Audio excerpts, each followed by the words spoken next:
Hello YouTube, Grand Captain Speedy Dash here.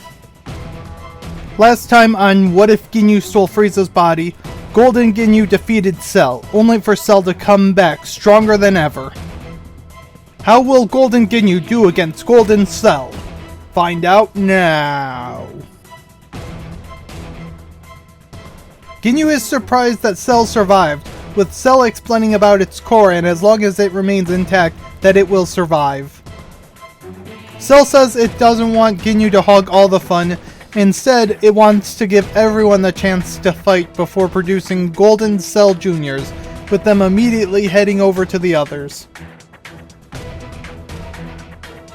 The Cell Juniors quickly start overpowering most of them, including the rest of the Ginyu Force, with Ginyu trying to help, but Cell gets in the way.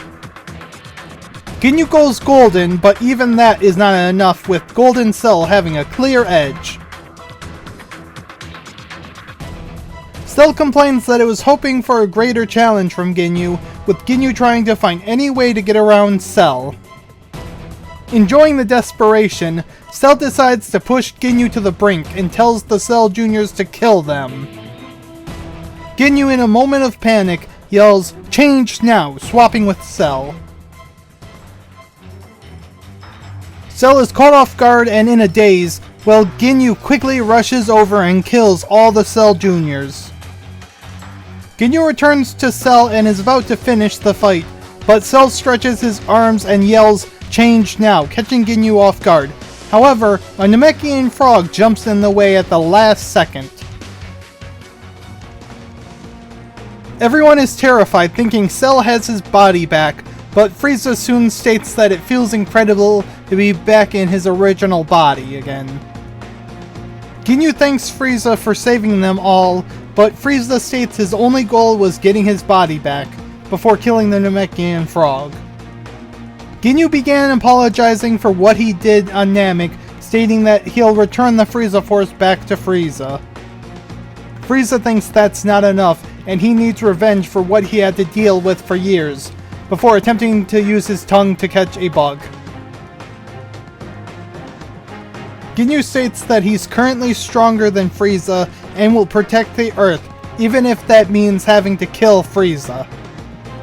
Frieza, realizing he's not in a winning position, decides to change his demand, asking for immortality in return for the betrayal. Despite the protests of all but the Ginyu Force, Ginyu agrees on the condition that Frieza has to guarantee the safety of Earth, with Frieza reluctantly accepting. On the lookout, they summon Shenron, with Ginyu making the wishes, starting with immortality for Frieza, which Shenron easily grants. Ginyu uses the next wish to bring back all the people that Cell killed. Frieza thanks Ginyu for the wish, with Goku asking if Frieza will keep his word, with Frieza reluctantly stating that he'll protect the Earth from anything within his power. Ginyu says he'll likely be able to take care of anything that threatens the Earth, but hopes to train some with Frieza from time to time. Time passes with Goku having a second son named Goten. Gohan starts going to high school and shortly becomes the superhero, the Great Saiyaman! It isn't long until Videl is able to figure out the Great Saiyaman's secret identity, with her blackmailing him into joining the 25th Tenkaichi Budokai. Gohan explains to Goku and Chi-Chi that he's being blackmailed into joining the 25th Tenkaichi Budokai. Chi-Chi is against it until Gohan mentions the prize money, with her demanding Goku and Gohan win the tournament. Goku thinks that it would be fun to invite everyone, with him rushing off despite Chi-Chi's protests. Goku first visits the Ginyu Force hideout to invite most of them. They are interested in joining the tournament besides Goldo, especially Ginyu. However, Goku comments that Cell was broadcast to the world, so Ginyu's appearance could be a problem. Ginyu states he's already figured out a solution for that, and morphs himself to look like his old body again. Goku is shocked that Ginyu could do that, with Ginyu explaining it was because of Frieza's DNA. However, Ginyu admits that it does limit his power, so that should make the tournament more interesting. His next stop is Capsule Corp, with Goku inviting Vegeta to the tournament. Vegeta states he believes he's closed the gap and is looking forward to proving it in the ring.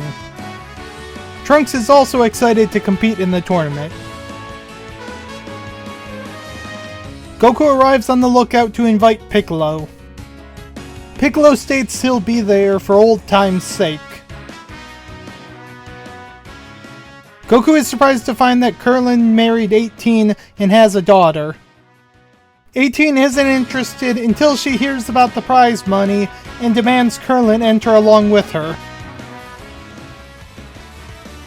Gohan has to stop his training to teach Videl how to fly, while Goku and Goten continue their training together.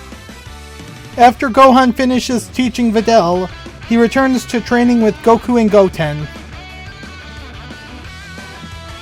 Vegeta begins pushing Trunks' training a bit harder, hoping that Trunks will be able to beat Goten.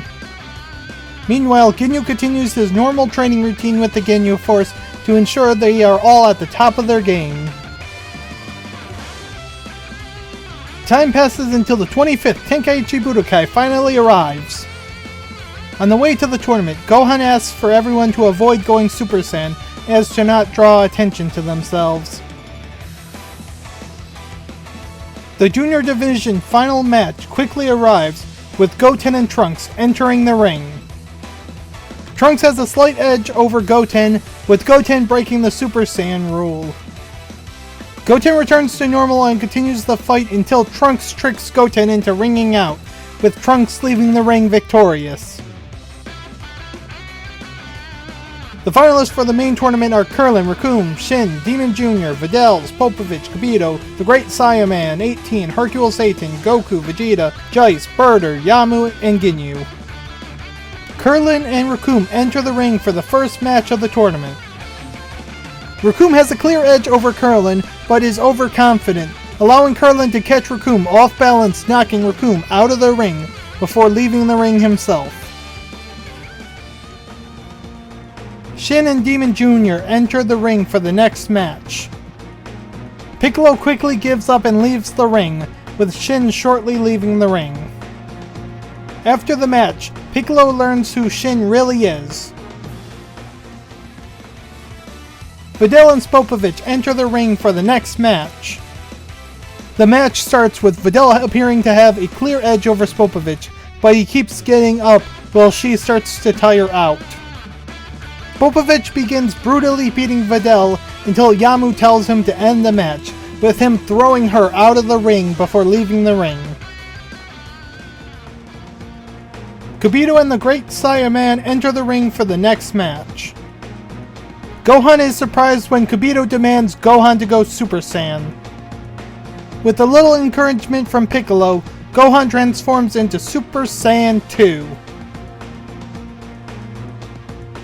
Popovich and Yamu quickly rush in and begin draining Gohan of his energy, while Shin restrains Gohan. Once they finish, they rush off, with Shin and everyone else shortly following, while Kibito heals Gohan. After Kibito finishes healing Gohan, they head off as well. Popovich and Yamu hand over the energy container before Babidi disposes of them. Babidi instructs Deborah to invite their guest in before entering the ship. Deborah launches a surprise attack aimed at Kibito, but it is interrupted by Ginyu, with Deborah shortly retreating into the ship. Shin expresses concern that entering the ship is definitely a trap, and they shouldn't all go in, with Shin, Kibito, Ginyu, Goku, Vegeta, and Gohan entering the ship. Jeice gets in contact with Frieza to be prepared in case things turn sour. Frieza doubts that he'll be needed, but his tone changes as soon as Jeice mentions Majin Buu, with Frieza stating he's already close by and will reach Earth shortly. On the first floor, they are quickly greeted by Pui Pui. Pui Pui explains the situation they find themselves in before the group play Rochambeau to decide the order that they will fight in, to the surprise of Shin, Kibito, and Pui Pui. They decide the order as Vegeta, Goku, Ginyu, then Gohan, with Vegeta stepping up to fight Pui Pui, and the fight is over in an instant. With the door open, they descend further into the ship. After a little bit of time on the second floor, they are greeted by Yakon. Babidi teleports them somewhere that Yakon should have the advantage, but Goku is still easily beating Yakon, with Goku deciding to show off Super Saiyan. Yakon eats Super Saiyan off of Goku, with Goku going Super Saiyan again and overfeeding Yakon, causing him to explode. With the door open, they descend further into the ship. They are kept waiting for a little bit before Dabura arrives. Dabura says he'll take them all on at once, but Ginyu states that it's his turn. Ginyu quite easily overpowers Dabura and shortly finishes Dabura off. With the door open, they descend further into the ship. Babidi begins freaking out and attempts to take control of Ginyu. Ginyu struggles, but Babidi is able to reach deep and pulls Cell's programming to the surface, creating Majin Cell. Majin Cell looks at Goku, stating it's programmed to kill him. This is where I'll end the part for now. How will Ginyu being turned into Majin Cell affect the revival of Majin Buu? Find out next time on What If Ginyu Stole Frieza's Body? If you enjoy my content, check out my Steam group and Discord to join the community I'm building, as well as liking the video and subscribing to my channel. And if you have any money to spare, maybe consider throwing a little of it my way. And as always, have a wonderful morning, afternoon, evening, or night, wherever you are.